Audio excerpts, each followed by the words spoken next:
atención, vamos a continuar con nuestras conferencias a cargo ahora de los señores jueces, don Ramón Alejandro Sentíes Carriles y don Antonio González García. Las reglas ya las saben los ponentes, son 20 minutos de conferencia para efecto de abrir una etapa de preguntas de 10 minutos por cada ponente. En primer lugar, le daremos el uso de la palabra a don Alejandro Sentíes Carriles para que exponga en relación a estos temas sobre la perspectiva judicial en relación a la reforma penal o procesal penal en la Constitución. Invitación que hace el Instituto de Investigaciones Jurídicas de nuestra querida Universidad Nacional Autónoma de México y también la Academia Mexicana de Ciencias Penales. Don Alejandro Sentíes Carriles es licenciado en Derecho por la Universidad Tecnológica de México, UNITEC, y también es maestro y doctor en Derecho por el Instituto Nacional de Ciencias Penales. Ha sido juez de paz penal y actualmente es juez penal en el Distrito Federal con residencia en juez 44 penal en el Distrito Federal con residencia ya en el reclusorio preventivo norte. Queda con ustedes pues nuestro estimado doctor y juez penal para que nos exponga sus puntos de vista en relación a la reforma penal. Buenas tardes a todos. En principio, nada más una aclaración. Tengo el doctorado por el Instituto de Estudios Superiores de Ciencias Jurídicas y actualmente lo estoy cursando en el INACITE. Todavía ahí no termino. Quiero dar el agradecimiento antes que nada a la doctora Olga Islas y al doctor Sergio García por haberme invitado. Y pues el tema es bastante agradable, quiero llamarlo así. Y pues tengo que reducir un poquito tiempos porque lo consideraba de 30 minutos, pero genéricos, más no de 10 de preguntas. Entonces nos trataremos de ir un poquito rápido para poder tocar algunos puntos esenciales. Cuando veo esto de la reforma, a mí me llama mucho la atención y me da muchísimo gusto y a la vez una profunda tristeza. Gusto porque yo creo que todas las nuevas generaciones que no tienen los conceptos tan viejos por considerarlos nuestros, le van a dar un gran contenido. Y todos los que estamos atrás, que ya tenemos ciertos conceptos adquiridos, los vamos a rechazar de entrada. Y nos vamos a topar con grandes dificultades, cuando la reforma me parece que, si bien es cierto, tiene grandes desaciertos, tiene cosas que nos están llevando a otro modelo. Aquí quiero dar un panorama muy general. Aquí el legislador nos ha vendido la idea, por ponerlo en palabras un poquito no tan ortodoxas, en que nos dice que nos vamos a reformar el sistema de justicia, que empezamos a entrar a un sistema acusatorio, que la persona será inocente hasta que se demuestre lo contrario, etcétera, etcétera. Y yo me pregunto, vamos a tratar de analizar este concepto un poquito a fondo, de manera muy somera.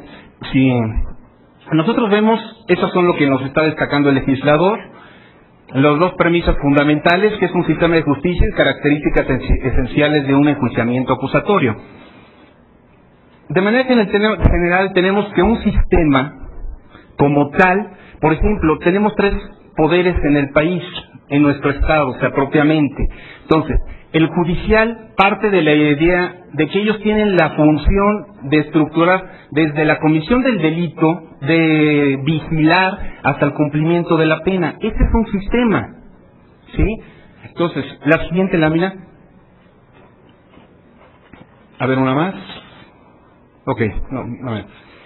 Si nos damos cuenta, el Poder Judicial únicamente tiene una fase, la central. Incluso somos tan vanos de andar haciendo un distingo que decimos procuración, administración y ejecución.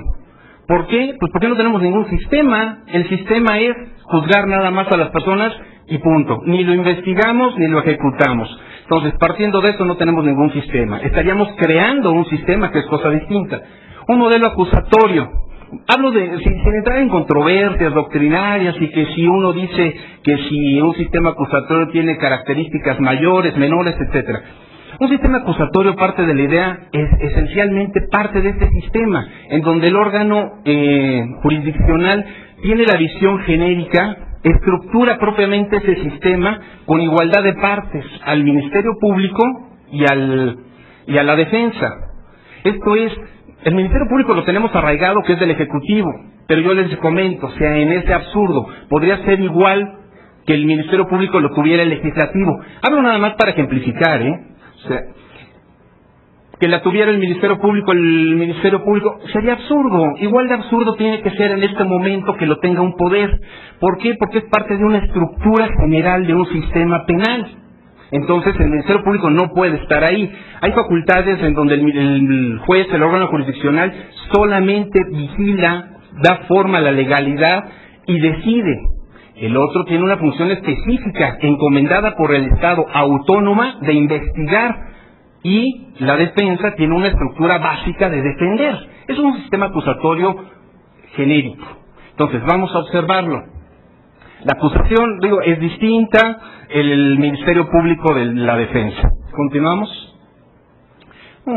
Son conceptos de este sistema, y el juez estrictamente decide. Fíjense que eso nos cuesta mucho trabajo, Y de repente todos dicen, es que nuestro sistema es acusatorio constitucional, pero en las legislaciones locales, que si es inquisitivo, que si es mixto, que si es sui generis, etcétera, ¿no? Pero si nosotros vemos, por ejemplo, una audiencia, por decir algo, y tratamos de aplicar un sistema, por ejemplo, algo de contradicción, el juez califica las preguntas, y así no funciona, nada más una estructura genérica. O sea, el juez debe decidir nada más si pasa o no pasa esa pregunta, por ponérselo en otras palabras más aterrizadas tal vez a la práctica. Cuando nosotros vemos en un interrogatorio, si una pregunta la objeta la contraparte, el juez decide. Así en esa decisión funciona un sistema acusatorio. La siguiente, por favor. Ok. En un sistema acusatorio, pongo así muy rápido, fíjense cómo funciona un sistema acusatorio en genérico, porque esto va a depender de los principios que le dicen informadores del proceso, que son las reglas básicas por las cuales se va a dar una orientación a un sistema. Esto en México lo tenemos por base de tratados internacionales. No es de que ahorita México de repente diga, ay, fíjate que vamos a sacar estos principios. Tenemos la obligación, que no lo han dado, es cosa distinta. Esos principios informadores del proceso, aquí en México los utilizamos de manera, repito, sui generis. O sea, por ejemplo, escojamos, para no meternos en tanto detalle, la presunción de inocencia. La presunción de inocencia, por ejemplo, nosotros la aplicamos respecto del delito, más no de la persona. Ejemplifico. O sea, cuando todos son inocentes de un delito, sea secuestro, robo, daño a la propiedad, cualquiera, pero por las características de la persona, la agresión posible a la víctima, a los testigos, o el peligro que se pueda crear en la sociedad, es necesario aplicarle una medida cautelar en prisión, pero en razón a la persona. Y pongo un ejemplo ridículo, nada más para poderlo entender, ¿sí? Si una persona, vamos a pensar que están en un homicidio, y esta persona, derivado de esa comisión del delito, pues queda parapléjico, vamos a decirlo, o bueno, vamos a ponerlo peor. Esta persona tiene una enfermedad terminal, tiene 20 años la persona. Mi obligación de presunción de inocencia, como es homicidio, es guardarlo en prisión. Y con palabras lisas y llanas, yo el único temor que tuviera de fuga, pues sería, pero irse para darle muerte, ¿no? Que se fuera, dicen, para el otro mundo, y no precisamente para la fuga. ¿Por qué? Pues porque lo tenemos en una enfermedad terminal.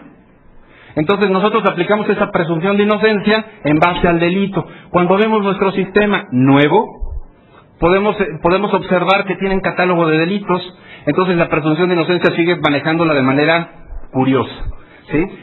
Sin embargo, igual, por ejemplo, el de publicidad es espectacular, es bastante amplio este concepto, pero lo vamos a ver. Tiene por ahí, dicen que nosotros partimos de la idea de unas desconfianzas. Todo nos da desconfianza. Siempre, para cualquier cosa, tenemos que meterle un candado, una supervisión, alguien que lo verifique. ¿Por qué? Si no, estamos a gusto. Desconfiamos de todos. Incluso dicen por ahí que cuando alguien cae detenido, tienes derecho a mentir. Pues dices, no, espérame, tú no tienes derecho a mentir, esa es cosa distinta, ya le estamos dando una interpretación diferente, ¿verdad? Bueno, estos son principios informadores del proceso. En términos generales, son 9. Yo creo que se grabó otra información. Aquí me faltan técnicamente el de jurisdiccionalidad, el de proporcionalidad, que son dos conceptos que incluso el legislador ya lo introdujo en nuestra reforma. En la que sigue.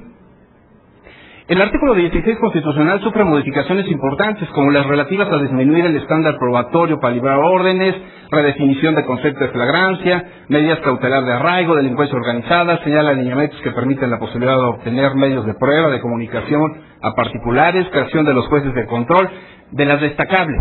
La CHI, sin embargo, presenta algunos hierros. O sea, ¿por qué? Porque sigue manteniendo algunos conceptos como una detención por caso urgente.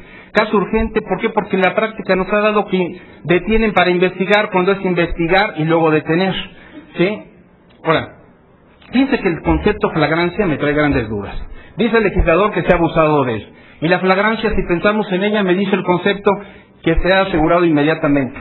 Actualmente trae dos hipótesis: que se ha detenido al momento de los hechos o que se ha perseguido material inmediatamente. Me da cierta certeza respecto del evento. Yo ejemplifico, ¿qué es lo que pasa en la práctica? A un sujeto se roba la cartera, echa a correr, y en ese momento, pues yo si veo que va armado, pues difícilmente ahí voy corriendo tras de él, ¿verdad? Pues resulta absurdo. Me voy a otro lugar, busco un policía, llamo al 060, llega la patrulla, empezamos a buscar la zona y lo encontramos. Eso tal vez para el juez 44 penal sea inmediatamente, pero tal vez para el juez 70, pues todavía 2-3 horas sea viable, ¿verdad? O a veces hasta 5 horas porque lo encontré con el objeto. Entonces, eso inmediatamente me crea más inseguridad. Actualmente son dos conceptos fundamentales y entonces se está dando elasticidad en lugar de concentrar. Y dicen que es para fijarlo. ¿El que sigue? Dicen que se baja el estándar probatorio. Efectivamente, fíjese que dice, se ha cometido un hecho que la ley señala como delito. No hablamos de hecho genérico, hecho antijurídico, hecho especial. Hablamos de hecho. Y si le damos lectura a la exposición de motivos, nos habla de un concepto material, es decir, el hecho debe ser el resultado. Nos cuesta trabajo, pero así lo dice la exposición de motivos a la literalidad, ¿no? Entonces, el que se haya cometido un hecho, ahora, por eso dije al comienzo, todos nos vamos a resistir. ¿Por qué? Porque yo ya soy técnico, ya soy estudioso del derecho y sé que tiene elementos objetivos, subjetivos, normativos, que la reforma eliminó y ahora son puros objetivos. Nada. Son resultado. Que exista la probabilidad de que el indiciado lo cometió o participó en su comisión. Es una participación genérica. ¿Se dan cuenta aquí? Tiene trabajo el legislador secundario. ¿Por qué? Porque no tenemos aterrizado, no sé, un principio de accesoriedad, ya sea limitada o externa, para poder entender que el partícipe tendría viabilidad con una tipicidad, una antijuricidad y cuando menos se ponga en peligro el bien jurídico. Estamos hablando de una intervención a nivel de probabilidad. Ejemplifico, ahí está el cuerpo de vida de una persona que le dieron apuñaladas. Es decir, ¿tenemos el resultado? Por supuesto. Llega por ahí un borrachito y dice, ay caray, a ver si trae cartera, se la trata de sacar y en eso lo detiene. ¿Hay un resultado? Efectivamente. ¿Hay la probabilidad de que participó? Claro que sí. Pues vamos a meterlo en prisión porque así es nuestra presunción de inocencia. Nos cuesta trabajo, pero así está bajando el estándar probatorio. Que queremos ahorita aterrizarlo con algunas ideas técnicas, dogmáticas, etcétera. Bueno, ya será tarea del legislador secundario. En este momento es resultado. La XI, que son la existencia del resultado y la acreditación de su probable intervención. Y como les digo, bastará algunos principios de accesibilidad por siempre limitada para que se pueda darle congruencia y no tanta ilegalidad a este concepto. Fíjense que solamente por algunos delitos que oficiosamente los inculpados permanezcan en prisión preventiva, los llamados delitos graves. Entonces, ¿para qué continuamos con órdenes de aprehensión sin reglas básicas? Digo, suena bastante bonito, ¿sí? Pero sin embargo, a ver la siguiente. No, sí tiene el... ¿Se podrá intercalar mientras sigo hablando? No hay problema. ¿Lo tiene? Bueno, lo tienen ahí atrás. Ejemplifico. Una persona me pide la solicitud de una orden de aprehensión, ¿sí? ¿Por qué? Por el delito de lesiones, vamos a pensarlo aterrizándolo en nuestros días, segundas. ¿Tiene pena de prisión cuando menos, como dice la Constitución? Claro que sí. Se acreditó la existencia del resultado, pues la persona trae una lesión en la pierna, puede intervenir la persona, ok, le giro la orden de aprehensión. Cuando llega conmigo, y yo pregunto, ¿para qué es? Porque vamos, no es delito grave, ¿Sí me explico? No tiene absolutamente ninguna razón de ser. El que dice esa resumida,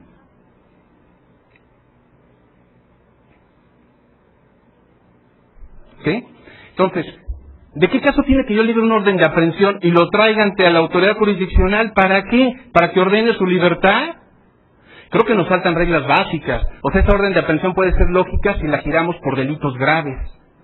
O cuando se le ocurra la brillante idea al legislador de aterrizarnos la idea de decirnos que cuando menos se haya probabilidad de aplicar la medida cautelar, ¿verdad? O no sé, digo, algún método, pero vamos, a la redacción actual así nos funciona. Más adelante, más,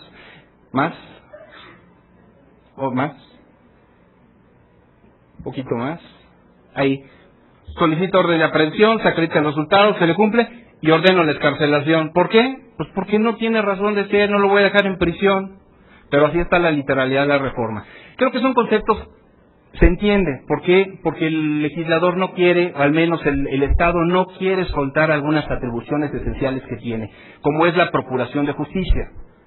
¿Sí? Esa parte inicial no la quiere dejar. Entonces, cuando menos ya es un hecho benéfico que nos esté soltando la que teníamos la administración y la ejecución. El que sigue, ¿for? Se establece la medida cautelar del arraigo de delincuencia organizada. Bueno, no me quiero meter en delincuencia organizada, pero cuando tengo un arraigo en el foro común, ojalá que el legislador, ahora que ya es a nivel constitucional, de repente me pregunto, ¿quién le da de comer? ¿Sí? Porque no es prisión preventiva. ¿Quién va a mantener a la familia? ¿Hasta dónde se respeta a la familia? Cuando se lo damos en su domicilio, de repente la persona nos dice, oiga juez, fíjese que la persona va conmigo al baño. No hay límites y no hay legislación. Ya es nivel constitucional, pero no hay reglas y nos dejan el trabajo a los jueces. Señala los lineamientos que permiten la posibilidad de obtener como medida de prueba la comunicación entre particulares y la creación de jueces de control. Fíjense que es muy bueno, Por ejemplo, la intervención de comunicaciones que ya está vigente, pero persistimos con el nivel de desconfianza. ¿Sí? Nos dice la desconfianza, solamente los federales, los locales, ni me los toques, por favor. No quiero seguirle. La creación de jueces de control, ¿a qué sigue, por favor? Fíjese que así pareciera que funciona el juez de control. Realiza las condiciones de juicio oral, libra órdenes, verifica, ejecuta, califica detención, aplica medidas. Parece que ese es el modelo que pretendiera. ¿La exige? Sin embargo, la exposición de motivo nos marca 4 jueces. Bien curioso. Cuando plantea el caso del nivel federal nos da la descripción de 4. En el contenido de la reforma me da la impresión de 2. Y en momentos de 3. Pero a la literalidad son 4. ¿Sí? La que sigue. Fíjense que este es un ejemplo de cómo funciona un modelo garantista. Funciona en un pool, un tribunal. Un tribunal recibe todas las causas. Y se van rotando. La primera la hace a veces un juez, a veces la fase final, la intermedia, etcétera, etcétera. No radican. Es un término general. Si yo tuviera que me crearan como juez de control 24 horas, pues voy a tener que trabajar como agencia 24 horas sí, 48 de descanso. Creo que no es la idea. O de medidas, igual voy a tener que trabajar 24 horas y descansar 48. No, o sea, la verdad es que se va a tratar de hacer un pool como esto, que es la medida en donde se ha aterrizado estas formas, funcionan en esta forma. ¿Sí? La que sigue. Fíjense que aquí vemos un comparativo. Fíjense que en un sistema garantista se comete, vamos muy rápido nada más, se comete un delito. Me rompen en mi vehículo, le dan un cristalazo y en ese momento lo detienen. Esta persona en un sistema garantista lo tienen que poner a disposición del juez. Aquí nosotros, al Ministerio Público y por 48 horas. ¿Y para qué tenemos juez de control si va a calificar la detención hasta que se realiza la consignación? Si se dan cuenta, ahí doy el comparativo. Y esa fase inicial no la queremos soltar. Entonces, lo único que vamos a traer son ciertas transgresiones. Es muy bueno, no generan prueba, es una realidad. ¿Por qué? Porque el juicio oral tiene una estructura propia en donde no va a permitir que se introduzcan ni prueba ilícita, y 2, es un juez diverso. Entonces, esos conceptos nos van a traer cierta limpieza en ese juicio. ¿Sí? ¿La sigue? El 17 es un avance brillante, o sea, me parece que eso es la salida para que todos los juicios puedan funcionar. ¿Por qué? Porque va a descargar la carga de trabajo. Fíjense que así funciona actualmente un sistema. Lo amplio de este esquema, entran todas las consignaciones y terminan sentenciados esa parte. Si se dan cuenta es muy parejo. ¿Por qué? Porque tenemos salidas alternativas o muy mínimas. La que sigue, este es un sistema de lo que estamos pretendiendo. Todo esto entra y terminan en juicio oral los mínimos. Tenemos salidas alternativas, como la suspensión del procedimiento a prueba. Bueno, eso es un tópico bien curioso. Por ejemplo, nosotros lo tenemos al revés. Nosotros suspendemos la pena. Después de que desgastamos todo el sistema, suspendemos la pena. Y cuando se puede suspender el procedimiento con las mismas características, reparación del daño, primodelincuente, etcétera, etcétera, lo podemos hacer desde acá. ¿Para qué desgastamos todo el aparato? Pero sin embargo le tenemos miedo y queremos tener a la gente en prisión. Y dicen alguien en pena anticipada, perdón, ¿cuál pena anticipada? Perdón, una garantía de prisión preventiva, ¿no? Cuando en realidad lo tenemos ahí, ¿verdad? La que sí. Son todas las medidas. Fíjense que por ahí destaca algún dato en donde me dicen la supervisión judicial. El texto a la literalidad dice crear un supervisor judicial. Y cuando uno sabe de dónde parte esta idea del legislador, sí creo que nos quieran poner un supervisor. Y no tiene lógica cuando un supervisor que no tiene funciones jurisdiccionales lo supervise. ¿Sí? Entonces, la legislación dice, las medidas requerirán supervisión judicial. Entonces, habrá que ver al legislador cuál es la idea. ¿La que sigue? Fíjense que la defensoría es muy buena, es un acierto. Digo, hasta ahorita lo tenemos de lo más desprotegido, ¿no? Dicen por ahí que la legislación actual, por ejemplo, dice que se defienda por sí, por persona con su confianza o por defensor. No quisiera pensar si este concepto el legislador lo llevara a la medicina. La idea, usted se puede curar por sí, por persona de su confianza o por un médico. Es decir, me puedo recetar por mí, por mi persona de confianza, o bueno, ya por último, por un médico, ¿no? Así funciona actualmente en el sistema de defensoría. Entonces, obviamente, estos son conceptos bien avanzados. ¿Sí? El artículo 18, pues ya que nos da la separación y le quita al Ejecutivo esa ejecución, que era como dijeron aquí anteriormente mis compañeros.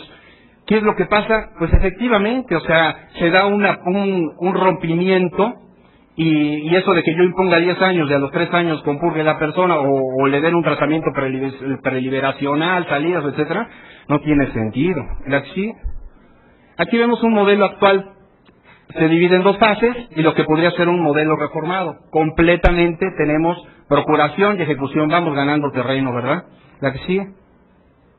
La llamada preinstrucción, igual, yo me explico, ¿para qué queremos una preinstrucción? No la entiendo, para un auto de vinculación, pero como para qué, si no estamos generando prueba, son fuente de prueba, que es cosa distinta. Esa fuente de prueba es lo que se va a obtener, que se va a llevar como prueba en el juicio oral. Eso es la realidad. Entonces, esos autos de vinculación lo único que le están dando es cierta garantía para poder guardar a la persona en prisión preventiva como medida cautelar garantista. ¿Sí? La que sigue. Aquí vemos actualmente formal prisión, acreditar y la reforma. La que sigue. Dice que lo que les comentaba sea la presunción de inocencia, la forma en que nos corresponde, pues es medio compleja. Bueno, ya no quiero seguir abusando. Ya nada más un dato muy sustancioso me parece. Fíjense que en el artículo 21 constitucional me parece formidable la idea de que se hagan las sanciones en proporción al delito. Para mi gusto, a mí me da pena, y dirían ajena, cuando vemos las sanciones que tiene. Ejemplifico para poderlo aterrizar y para que nos dé miedo, ¿no? Se suben 3 sujetos a un taxi. En el taxi, pues al taxista lo pasan al asiento trasero, le quitan la cartera, el reloj, y pues ya por ahí de bastantes cuadras adelante, lo bajan. 75 años de prisión pueden obtener estos sujetos. Secuestro express, robo, violencia, víctima a bordo de vehículo, pandilla, ¿de acuerdo? El homicidio calificado se sanciona hasta 50, el homicidio simple hasta 20 años. La verdad es que no nos espante que digan, es que quieren bajar las penas. No, hombre, pero están dramáticas. En el 2002, la sanción mínima, por ejemplo, un robo en víctima en un transporte público, la mínima eran 6 meses, 6 días. A menos de 6 años, son 4 años, 6 meses la mínima. Bueno, ya no quiero abusar por mi parte, es cuánto.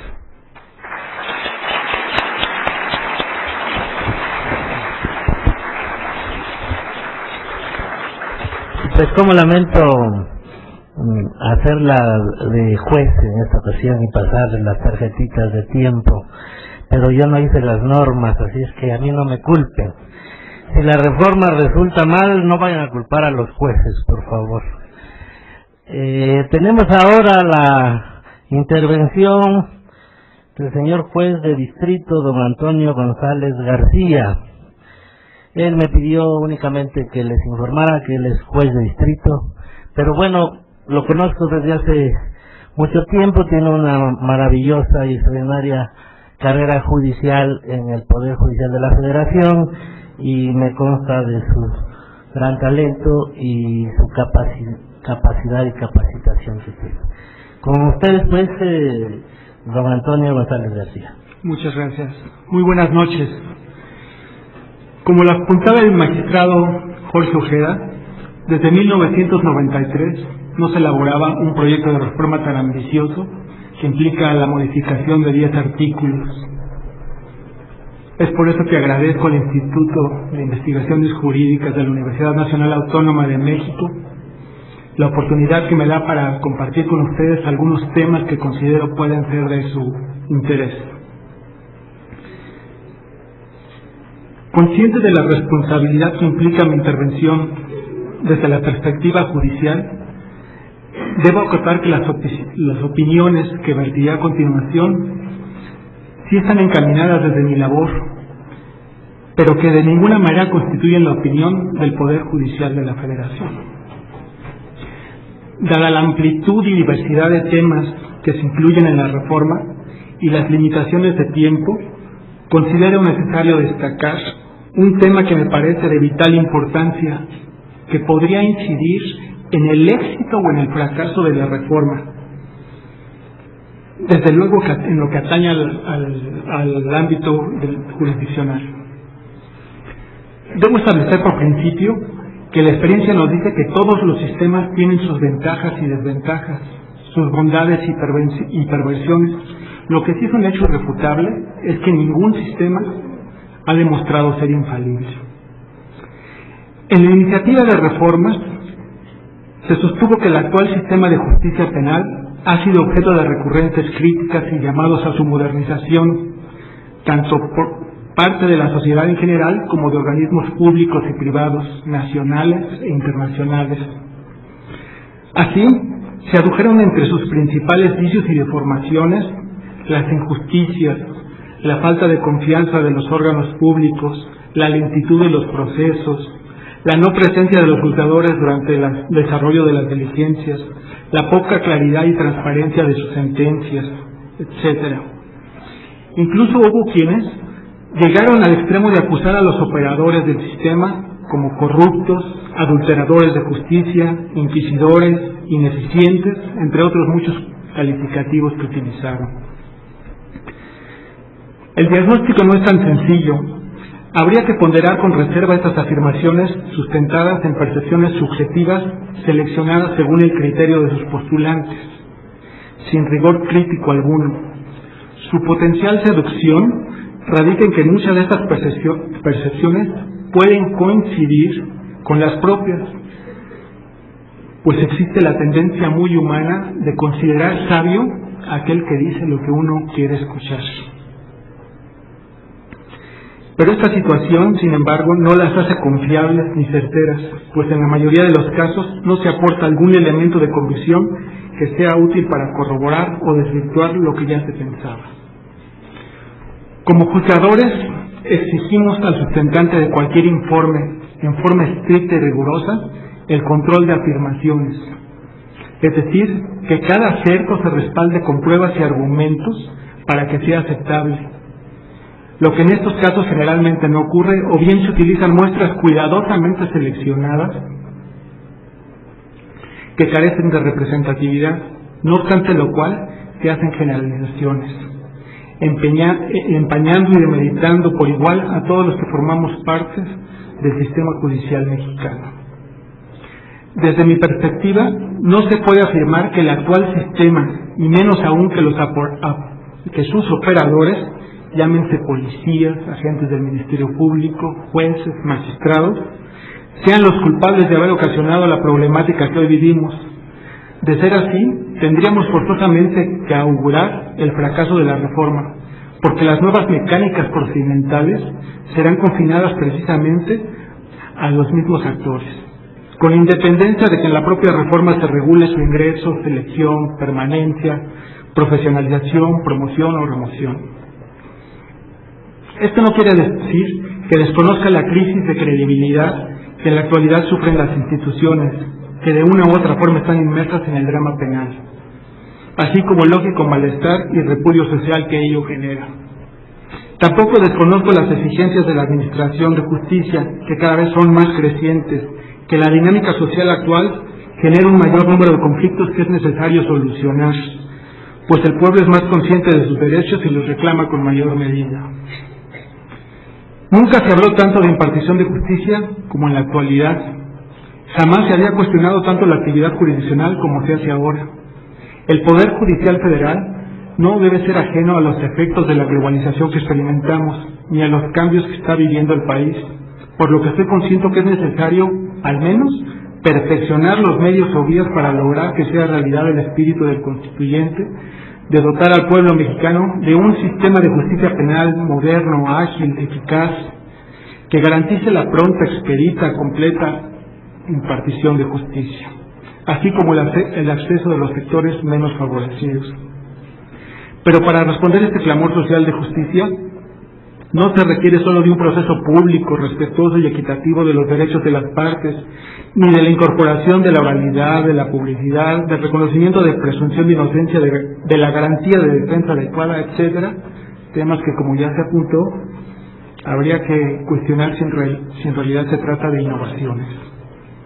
Es indispensable que se dote al Poder Judicial de la Federación de los recursos económicos y humanos necesarios para que los tribunales estemos en condiciones de implementar con éxito la reforma y lograr la consolidación gradual en la cultura y tradición jurídica mexicana, para que la sociedad recupere la confianza y credibilidad en la función jurisdiccional, que se sienta la certeza de que ante la comisión de un delito, cualquiera que ésta sea, el responsable del mismo tendrá una pena proporcional y el afectado o el ofendido tendrán o contarán con los elementos y medios eficaces para ser restituidos en el agravio ocasionado. En el artículo 8º transitorio del proyecto de reformas a la Constitución Política de los Estados Mexicanos se establece que el Congreso de la Unión deberá destinar los recursos necesarios para la reforma del sistema de justicia penal. Este presupuesto debe destinarse al diseño de las reformas legales, los cambios organizacionales, la construcción y operación de infraestructura y la capacitación necesaria para los jueces. A mi manera de ver, la falta de estos recursos llevará necesariamente al fracaso del nuevo modelo de justicia penal, cuando menos en el ámbito de la justicia penal federal, tal y como sucede con el sistema actual. Voy a tratar de justificar esta afirmación. Actualmente en la República Mexicana existen 179 juzgados mixtos que conocen, además de otras materias, de procesos penales federales, y solo 54 especializados en materia penal, dispersos en diversas entidades del territorio nacional. De estos 54 juzgados especializados en procesos penales federales, 18 se ubican en el Distrito Federal, 6 en cada uno de estos reclusorios. Este número de juzgados, también la plantilla tipo autorizada por el Pleno del Consejo de la Judicatura Federal actualmente para estos órganos del Distrito Federal, está compuesta por un titular, 5 secretarios, 3 actuarios y 13 oficiales administrativos. Este número de juzgados, su falta de especialización en el resto del país y las reducidas plantillas como la autorizada en una de las ciudades más pobladas del mundo, en mi opinión, es lo que ha ocasionado o propiciado aquellos vicios o deformaciones que se anunciaban en la iniciativa, como son, entre otros, que los juzgadores no estén presentes durante el desarrollo de las audiencias, la lentitud en el desarrollo de los procesos, que no se cumplan los plazos que marcan la ley, etcétera. Esta situación no obedece al desconocimiento o a la falta de previsión por parte del Consejo de la Judicatura Federal, sino a la carencia de recursos para la creación y especialización de nuevos órganos y ampliación de plantillas. Desde hace varios años ya hemos solicitado de manera insistente los 18 titulares de estos órganos, el incremento de la plantilla, y la respuesta viene siendo de manera sistemática: no podemos ampliarla por la carencia de recursos. Siguiente gráfica, por favor.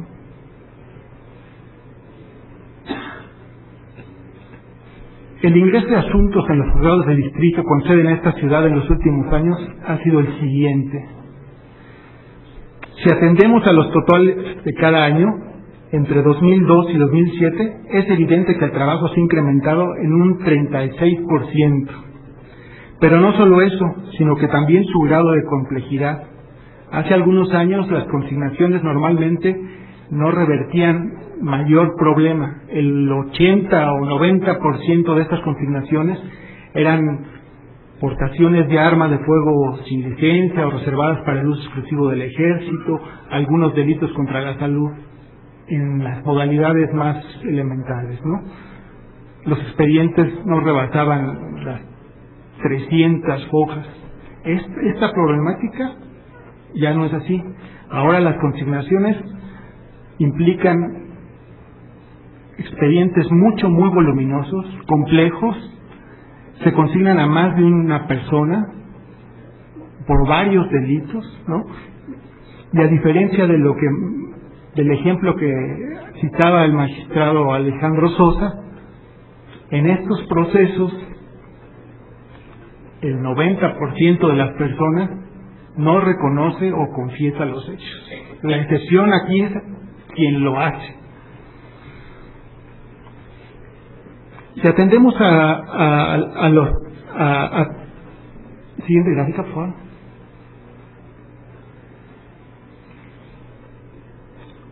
Si tomamos en cuenta el ingreso del juzgado a mi cargo, que fueron 372 asuntos en el año, y lo dividimos por el número de horas laborables obtenido después de eliminar los días inhábiles del año calendario, tenemos como resultado que se cuenta con 3 horas con 20 minutos para dedicarle a cada asunto. Como ustedes verán, este tiempo es insuficiente del todo para siquiera revisar, elaborar, corregir, engrosar los proyectos de resolución de una orden de aprehensión, de un auto de término constitucional, y ya no digamos de una sentencia, ¿no?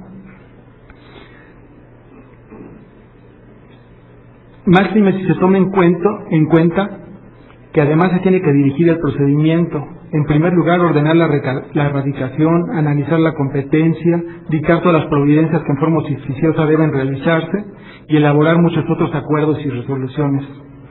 Otro problema real lo constituyen las promociones. Durante ese mismo año se recibieron en mi juzgado 11.787. Realizando esta misma operación, tendríamos que el resultado para dedicarle al acuerdo que recaería a cada una de estas promociones sería de 6 minutos con 33 segundos. También este tiempo es insuficiente porque hay que revisarlo, consultar jurisprudencia, leyes, y hay acuerdos que son muy complejos. Estos datos ponen de manifiesto que cualquier juez de procesos penales federales en el Distrito Federal agotaría su tiempo laborable solo con las promociones o solo con el dictado de las diversas resoluciones que tiene a su cargo. Pero como no podemos dejar de cumplir con ambas responsabilidades, necesariamente se tiene que duplicar las jornadas laborables y disponer de los días inhábiles. Máxime si se toma en cuenta que durante el 2007 se desahogaron, otra vez hago mención a mi juzgado, 575 audiencias. Estas de la más diferente índole, ¿no? Declaraciones preparatorias, testimoniales, ampliaciones de declaración, ratificaciones, careos, audiencias de vista, amonestaciones. Diligencias, algunas de ellas que duran incluso días completos, como la inspección y reconstrucción de hechos, donde hay que abandonar el local de juzgado y el solo traslado al lugar donde se va a practicar la diligencia y el regreso al juzgado implica la pérdida completa del día. Además, existen causas ajenas al juzgador, como la espera de dictámenes, que pueden tardar días, la imposibilidad de desahogar pruebas por la no localización de testigos, la espera de resoluciones de amparo, apelación, fichas, informes, etcétera. Todo esto explica el porqué de la ausencia de los jueces en las diligencias, la masificación del trabajo, el delegar las funciones, el rezago, la lentitud en el desarrollo de los procesos, el incumplimiento de los plazos legales. ¿Es posible revertir esta situación o frenarla? Sí, claro que es posible. Incluso con el actual sistema de justicia que tenemos, no es necesaria la reforma. Ello si se considera y se dota al Poder Judicial de los recursos necesarios para abatirla. Si se duplicara, por ejemplo, el número de jueces, ya no para llegar a los 60 y tantos que se manejan en el fuero común, sino cuando menos el doble, 36, tal vez se podrían abatir o reprimir estos vicios.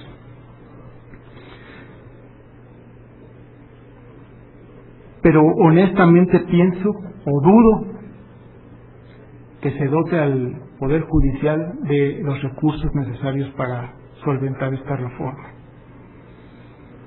Así, por ejemplo, según entiendo, se propone la creación de diferentes jueces durante la instrucción. 4, ¿no? Los mencionaba el licenciado. Además, no debe perderse de vista que está pendiente la instauración de los juzgados para adolescentes, lo cual implica la creación de otros tantos números de jueces en las diferentes etapas. Si no se dota de recursos al Poder Judicial Federal, lo más probable es que el Consejo de la Judicatura Federal, en el Distrito Federal, podría ser que reasignara a los 18 jueces ya existentes y les asignara funciones específicas para cumplir ahora con un ámbito de competencia mucho más amplio y extenso que el que actualmente tenemos, lo cual desde luego incrementaría o agravaría la crisis.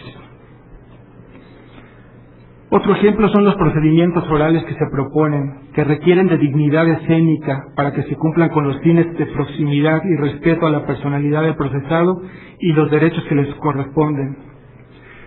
Cualquiera que conozca los inmuebles donde se ubican los juzgados de procesos penales federales en los reclusorios, sabe que estos locales no cumplen cercanamente con estas exigencias. Para empezar, esos inmuebles no pertenecen al Poder Judicial Federal. Dependen del gobierno del Distrito Federal y nos son prestados. Y por lo mismo los compartimos con agencias del AFI, con la Procuraduría General de la República, etcétera. No se cuenta con los espacios suficientes. Fueron pensados esos edificios para albergar a 2 o 4 máximo órganos judiciales. Actualmente son 6 y los espacios son reducidísimos. Las condiciones en que están los inmuebles son nefastas.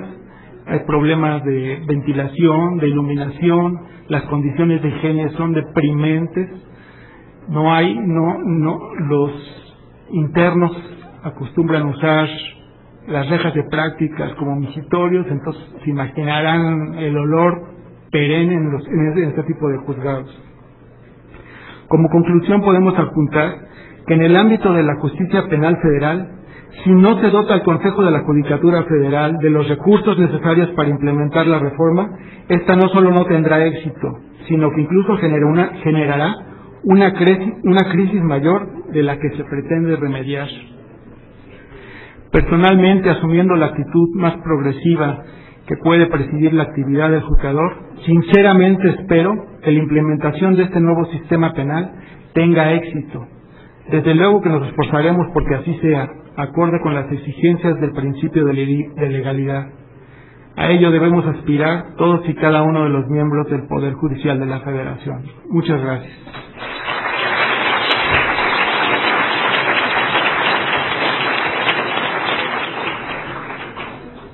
Pues agradecemos a don Antonio González García su exposición y su perspectiva respecto a la reforma penal en la Constitución.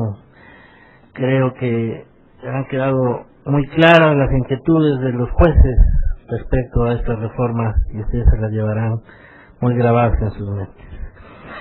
Entramos a la etapa de preguntas y respuestas. Ya tenemos algunas preguntas para don Ramón Alejandro Sentíes Carriles. Le pediría que en 10 minutos trate de contestar la mayoría de preguntas que se le formularon. Tiene la palabra nuestro ponente, don Ramón Alejandro Sentíes Carriles. Gracias. Trataré de ser aquí muy concreto para que pues podamos abarcar el mayor número, ¿no? Me dicen, ¿cree usted que con estas reformas se mejora la situación de la víctima respecto a la reparación del daño? Por supuesto que sí, porque es mucho más rápido. Las salidas alternativas, por ejemplo, la que les mencionaba, la suspensión condicional de la ejecución de la pena, hasta ese momento reparan el daño. Cuando lo pasamos a una suspensión del procedimiento, se repara de inmediato. Hay mayor prontitud. Lo que pasa es que ahora abandonamos conceptos retribucionistas y nos cuesta trabajo, ¿sí?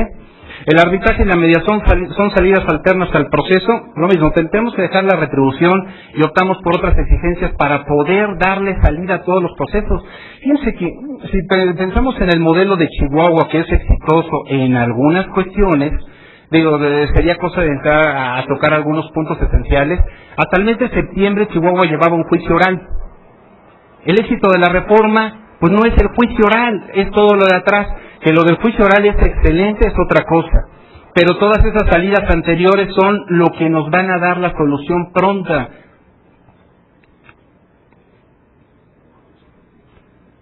¿Cómo propone que se regule en la práctica el particular ejerza la acción penal según la reforma penal? Y fíjense que si pensamos cuando los sistemas procesales, que recordar la historia es lo que nos va a dar las características del funcionamiento de un sistema, cuando el Estado dice, ¿sabes qué? Tengo que mediar cierto sistema para sancionar a todos los delincuentes, empieza a usar un sistema inquisitivo. Yo pongo las reglas, yo acuso, yo defiendo y yo sanciono todo. Pasamos a un sistema más garantista, va evolucionando y terminamos ahorita en un acusatorio. Un acusatorio puro tendría que partir del particular. No todo es energía del Estado por querer sancionar todo lo que se les ocurre. ¿Sí?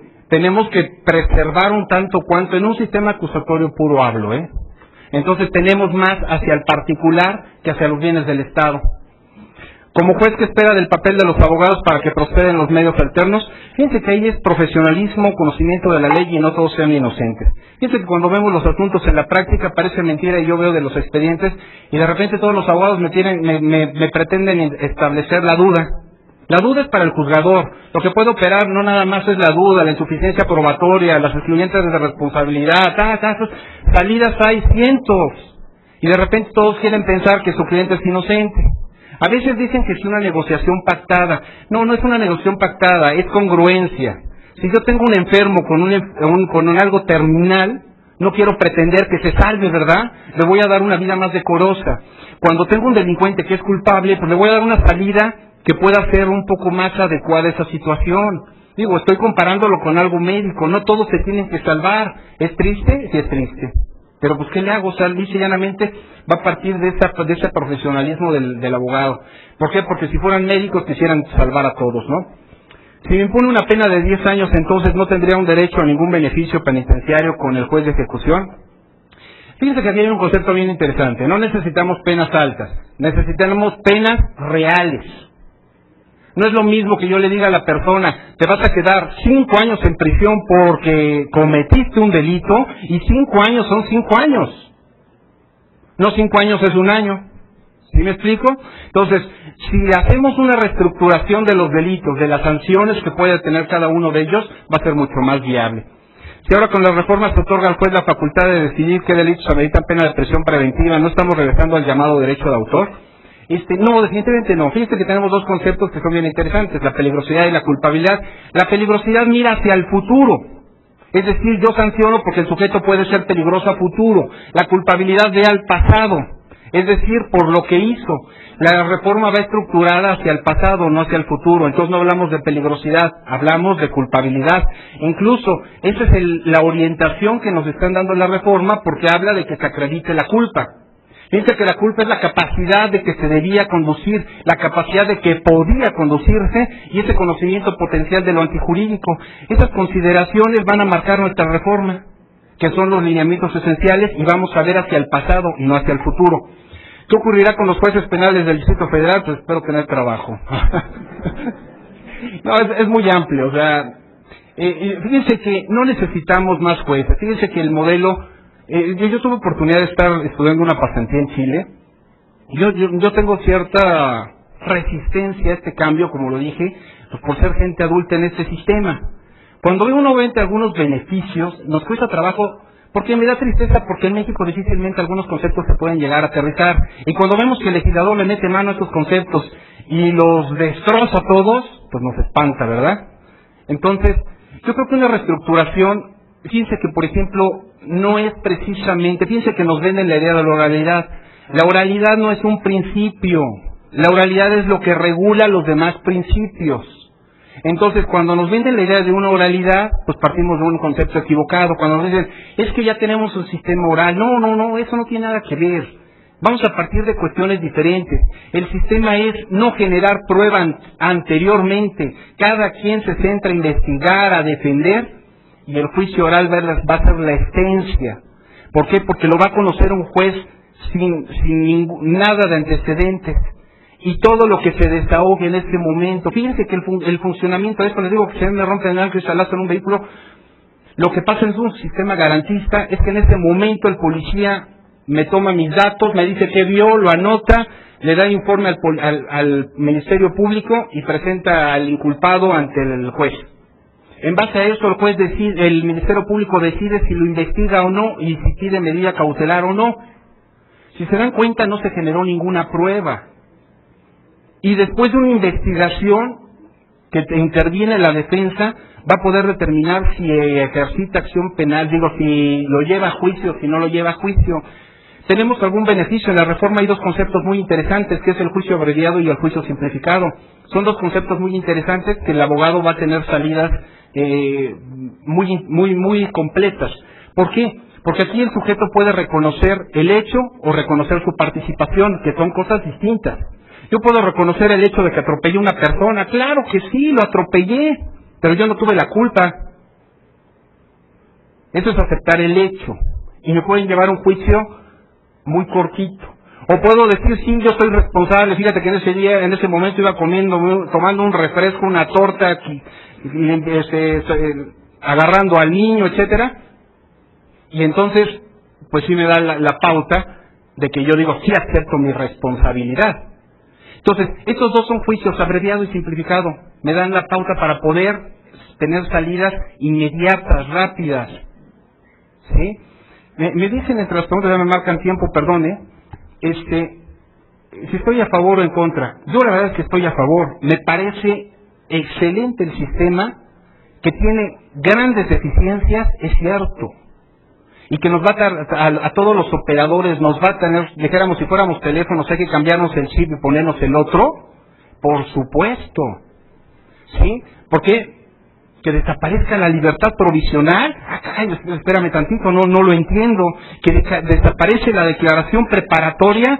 Ay, no, ¿cómo puede ser posible? O sea, conceptos que los tenemos arraigados, cuando en realidad son obsoletos y no tienen funcionamiento en un sistema garantista. Entonces, el juicio oral, efectivamente, no es que tengamos los principios, o sea, yo tengo también la inmediatez, yo tengo todos los principios, los puedo tener en mi procedimiento, pero no en la forma en que se les debe dar. Lo importante es que todo lo de atrás venga limpio, no se haya generado prueba, para que aquí se genere toda la prueba. Todo lo de atrás se le dice fuente, y aquí generamos la prueba. Bueno, muchas gracias.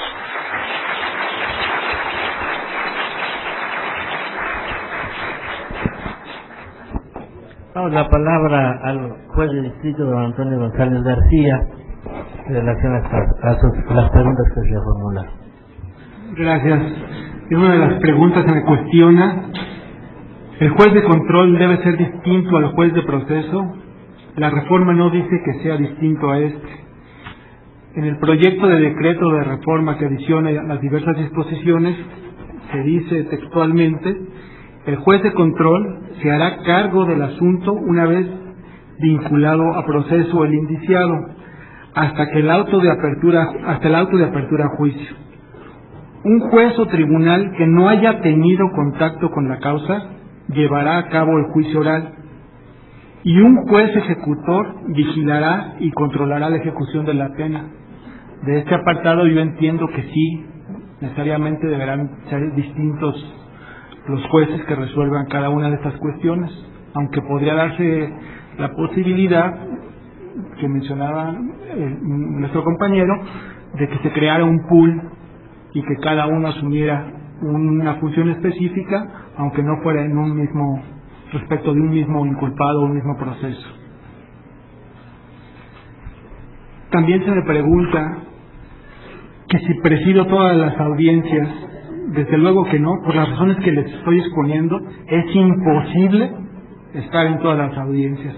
Bueno, o acuerdo o llevo a cabo la elaboración de los proyectos de resolución, o reviso los acuerdos. Es imposible hacer todo, por eso se empiezan a delegar funciones. Deben tener el mismo sueldo los defensores públicos federales y los agentes del Ministerio Público.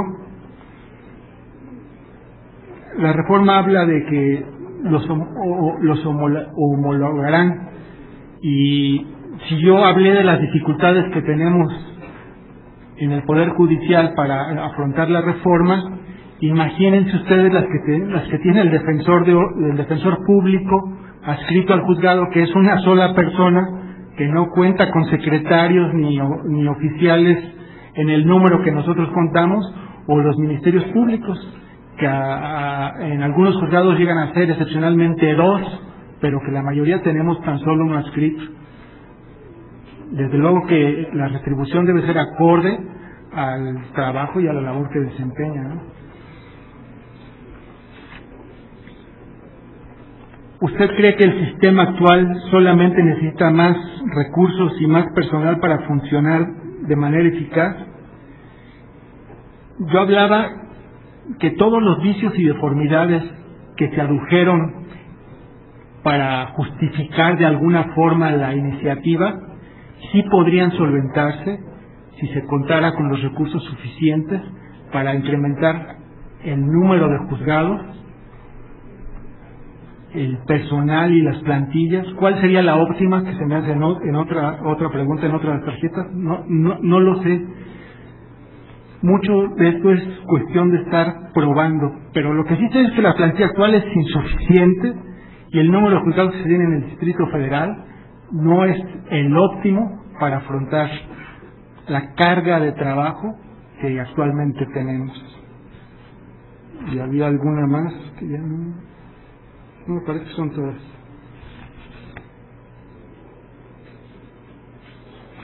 La capacitación a los abogados que señala el artículo 8º transitorio. Se prevé que sean certificados para intervenir en los juicios orales. Lo desconozco realmente. Lo que sí sé es que la capacitación debe empezar ahora desde las universidades, porque el cambio del sistema es radical. No tenemos esa cultura de estar presentes en todas las diligencias y estar interviniendo, como que se deja la voz cantante en el juez o en el secretario que la preside. Es mínima la injerencia de los defensores o el Ministerio Público.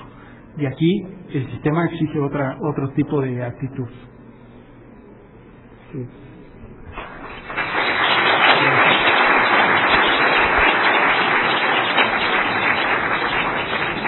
El Instituto de Investigaciones Jurídicas de la UNAM y la Academia Mexicana de Ciencias Penales agradece a todos ustedes su presencia y su atención. Muchas gracias.